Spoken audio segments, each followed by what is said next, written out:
Philosophy was once a way for people to sit around and challenge their ideas and their beliefs and to try and better understand the world that they lived in, with primarily using logic and other people to analyze their surroundings and their emotions and how they interact with the world and how they understood the world and why things were the way they were.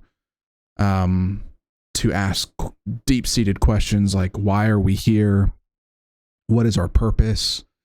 How do we live a good life? These are all questions that I think people should ask themselves and should try to find answers to. And that was the intention way back when, and some people point to Socrates as being the first philosopher. But that was the main concept of philosophy when philosophy first began. I think now, though, I don't see philosophy anywhere near that. I think now philosophy is more of a tool for people to try and prove why they're right more than to find the correct answer.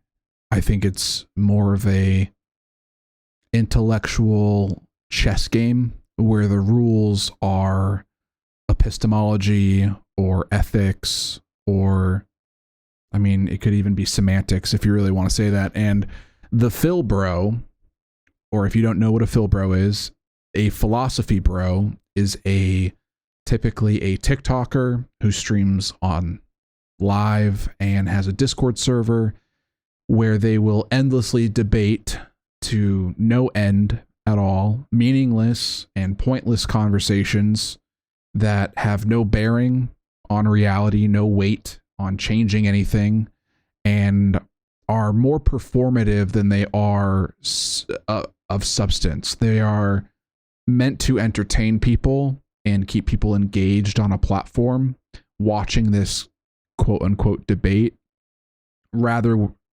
than with the intention of trying to change people's minds or to open people's horizons to the world around them, to help people better understand the world or their feelings, or ask more meaningful questions. And this is a trend I've been seeing for quite a long time.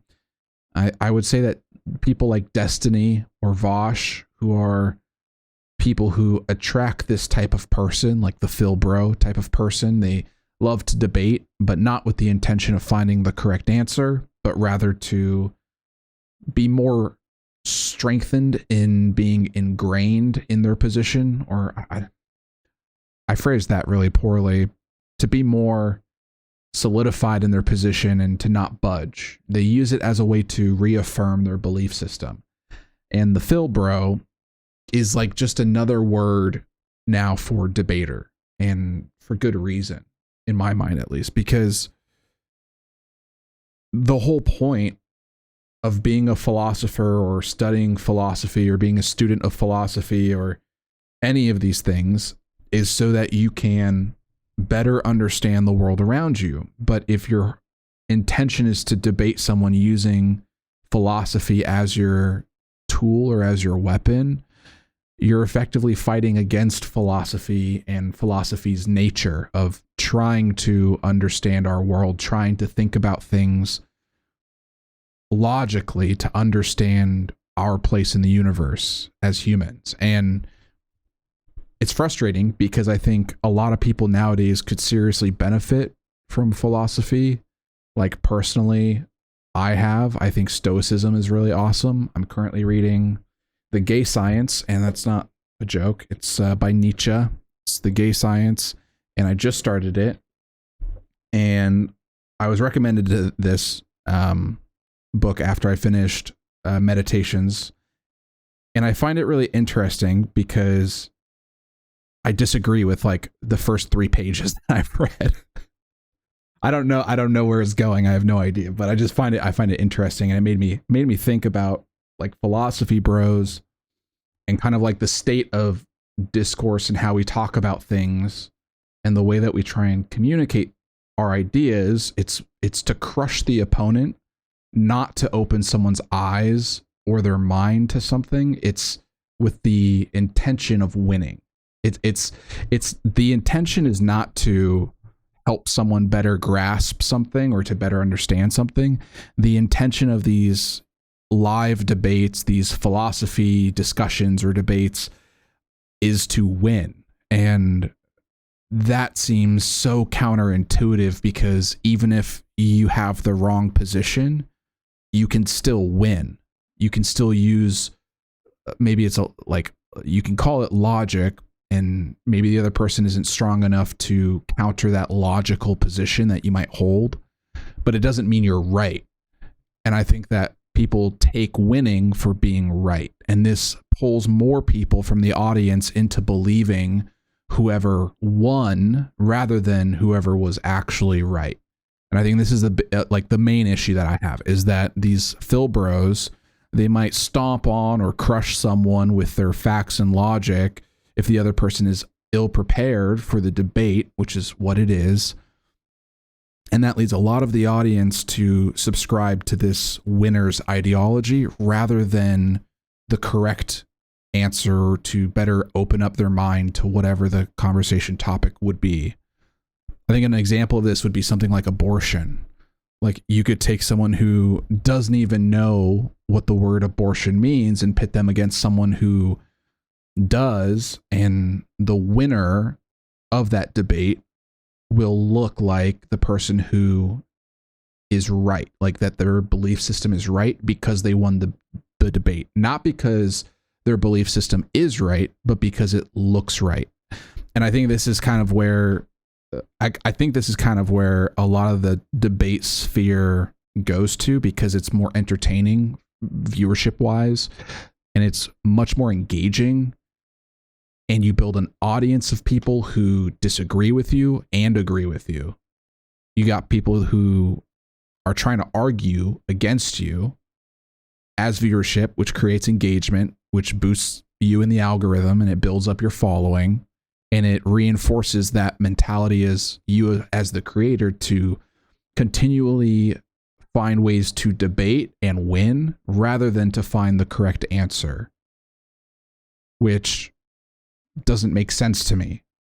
And it seems counterintuitive that you would call yourself like a Phil bro, like a philosophy bro, or I would call anyone who wants to spend time thinking a philosopher, because that's kind of the whole point, is like thinking.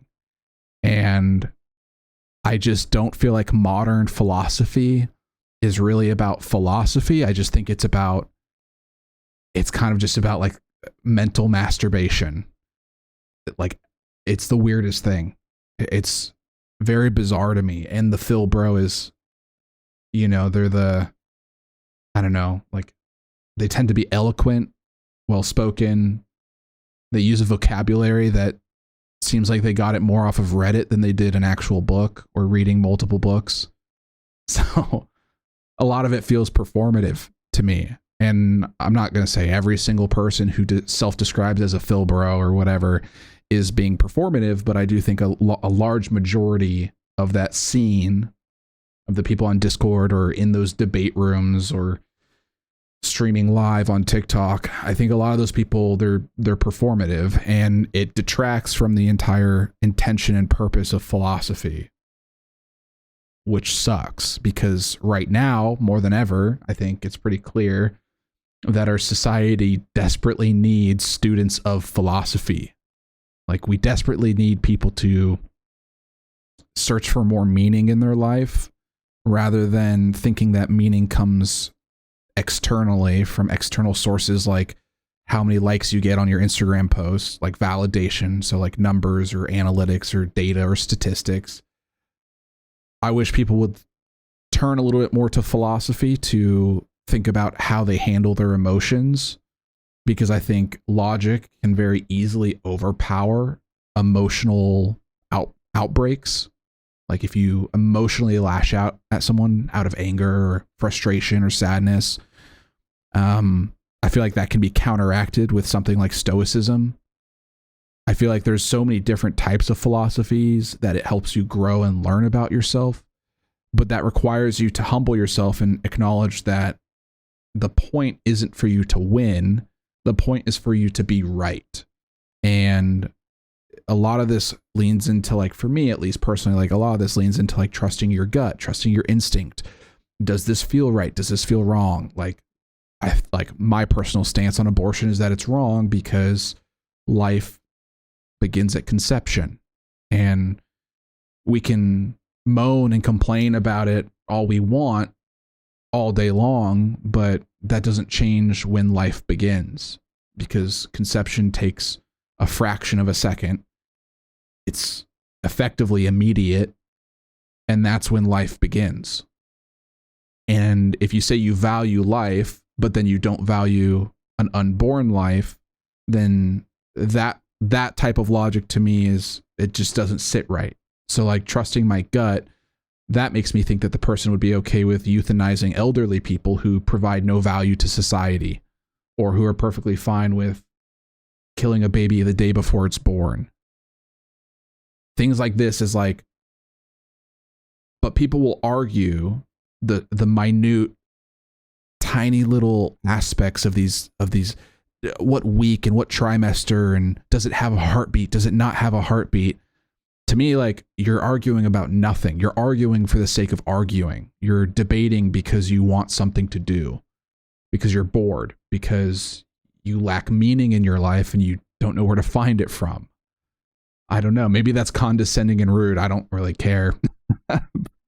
But I think it's become more of a way for people to gain an audience, gain traction by creating friction, which creates engagement, right? Like when you have people arguing in the comments, you get more attention because the algorithm sees there's more activity on your post.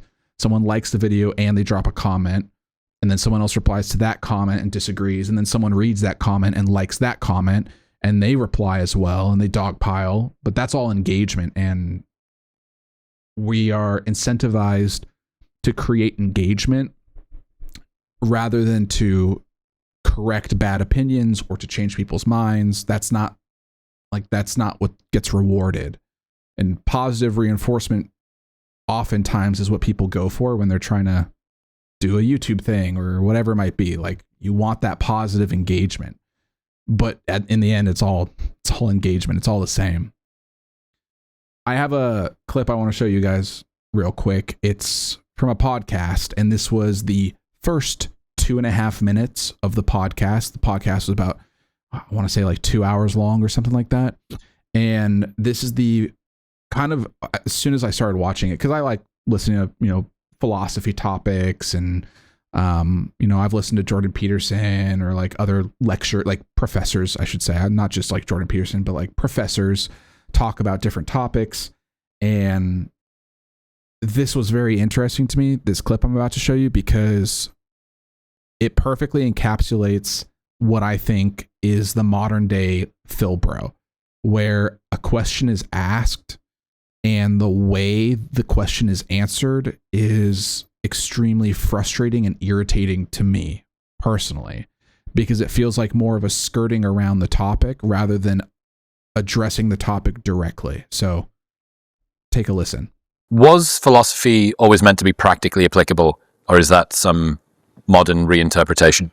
That's a Joe question.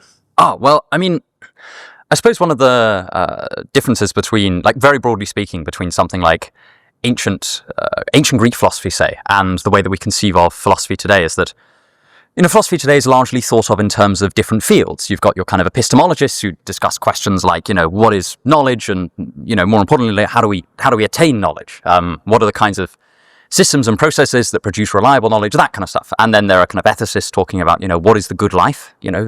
Vitally important question. And also, what are the right things to do? And then you've got kind of logicians talking about, you do a lot of proofs and try to often model ordinary things using formal mathematical or at least semi-mathematical systems. You've got philosophers of language, philosophers of science, but certainly in the ancient world, these weren't as differentiated certainly as they are today. And so, Aristotle wrote different treatises on these different topics, but even in his philosophy, everything is so interlinked. And if you go, back before Aristotle, it's very, very hard to separate these. So, for example, the Stoics although in kind of popular discourse around Stoicism today, we talk a lot about Stoic ethics.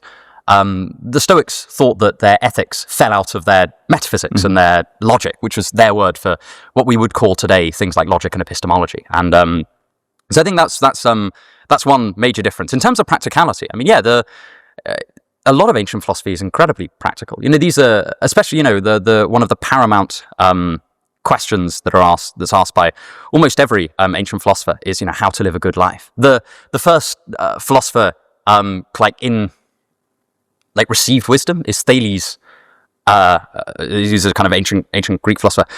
But before that, there are lots of we have scraps of ancient Egyptian philosophies and things like that, and they're often concerned with what's the good life, how do we live it.